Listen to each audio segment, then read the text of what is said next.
Bismillahirrahmanirrahim. Assalamualaikum warahmatullahi wabarakatuh. Dan salam Malaysia Madani saya titipkan buat kesemuanya.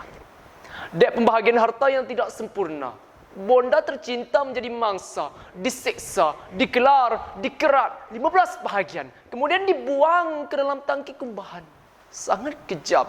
Secara malang ini mengena pilu di hati kita. Tergamaknya seorang anak disebabkan ketagihan dadah. Nilai kemanusiaan tidak diendah. Banyak hati menjadi gundah. Keselamatan rakyat tidak lagi indah. Saya bimbang, bibit-bibit noda ini tempiasnya menghancurkan pertiwi tercinta. Maka hadirin, ayuh bersama kita pasangkan telinga, buka mata, celik minda mendengar maudhu pilihan hati saya, bahan disalahguna negara binasa. Sebelum kita pergi jauh, kita rungkai dahulu maksud di sebalik frasa yang menunjangi maudhu ini. Secara konseptualnya, bahan yang disalahguna bermaksud mana-mana bahan yang dihidu atau diklasifikasikan sebagai bahan yang mengganggu sistem saraf tunjang seperti gas butena, alkohol, dan dadah. Hal ini bukan sahaja menjejaskan tingkah laku pengguna, malah lebih dahsyat lagi akan menghancurkan institusi keluarga, masyarakat, dan negara. Maka hadirin, sebelum negara bangsa kita diranapkan oleh titik noda tidak bertanda, ayuh sama-sama kita cakna 3 wacana idea yang saya akan utarakan. Hadirin saksi bervisi. Pertama, dadah pemusnah generasi Madani. Buya Hamka pernah menukilkan, kehidupan ini ialah sebuah senyuman. Senyuman yang mampu mendamaikan. Namun realitinya, kehidupan ini ialah sebuah tangisan. Tangisan air mata berdarah oleh mereka yang tidak berdosa tapi musnah disebabkan tangan durjana. Sanggup melihat ahli keluarga sendiri diseksa demi mendapatkan nikmat yang tidak seberapa. Hanya kerana heroin, morfin, kokain dan ganja, negara Malaysia mencatatkan angka penagih semakin bertambah, mencecah 140,000 pada tahun 2019. Tidak cukup dengan bilangan penagih yang semakin bertambah, bekas penagih juga turut kembali terjebak. Penagihan bukan sahaja membawa kepada masalah kesihatan seperti masalah kardiovaskular, hepatitis, waimah HIV, malah masalah keluarga serta masalah sosial juga turut mewarnai dada-dada akhbar kini. Adakah ini petanda generasi Madani hanya gah pada sebutan nama? Hadirin tonggak wasa negara. Kedua, rokok pembunuh dalam senyap. Menurut Dr. Arifin Fi, seorang pengamal perubatan, penggunaan tembakau merupakan salah satu ancaman kesihatan awam yang terbesar dihadapi dunia. Dengan statistik menunjukkan tabiat itu membunuh lebih daripada 8 juta penduduk saban tahun.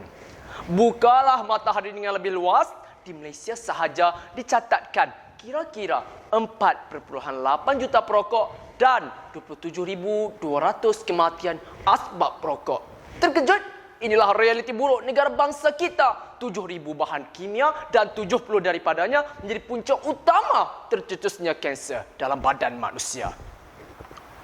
Kita seharusnya menyokong usaha murni Kementerian Kesihatan Malaysia dan Kementerian Pendidikan Malaysia yang telah melancarkan program Generasi Penamat GEG pada 25 April 2022 bagi membendung masalah ini daripada terus berluasa. Kerajaan telah memperkenalkan duty excise terhadap cair atau gel yang mengandungi nikotin untuk rokok elektronik dan vape mulai tahun ini.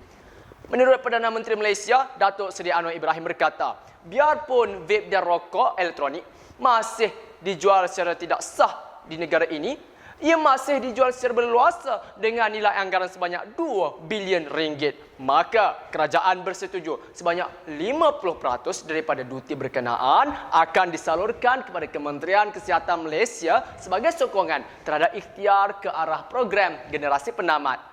Moga usaha ini berjaya menakar senyuman indah, pengurangan penjualan dan penagihan rokok dalam kalangan masyarakat. Hadirin, ketiga, alkohol penggoyah tembok perpaduan.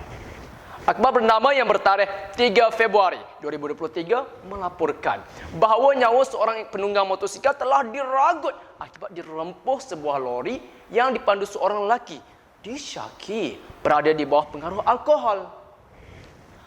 Menurut bekas Timbalan Menteri Perumahan dan Kerajaan Tempatan, Datuk Seri Ismail Abdul Muttalib pula berkata, dari tahun 2016 hingga tahun 2020 dicatatkan sebanyak 771 kemalangan jalan raya yang berkait dengan alkohol yang telah meragut 44 nyawa. Statistik yang telah dibentangkan membuktikan secara jelas bahawa penyalahgunaan alkohol mampu membawa padah kepada golongan marahin.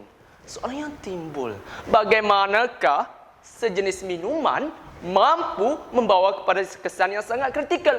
Saya yakin hadirin peka bahawa seorang pemabuk, fizikal dan mentalnya menjadi lembab. Demografik muda merupakan golongan yang mudah terpengaruh dengan persekitaran mereka dengan gejala yang tidak berfaedah ini.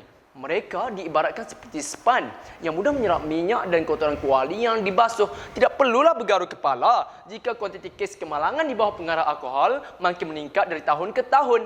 Menyedari hakikat itu, WHO telah mengesyorkan cukai minuman alkohol ditingkatkan bagi mencegah kematian disebabkan minuman beralkohol dengan harapan agar gejala sosial ini dapat diranapkan.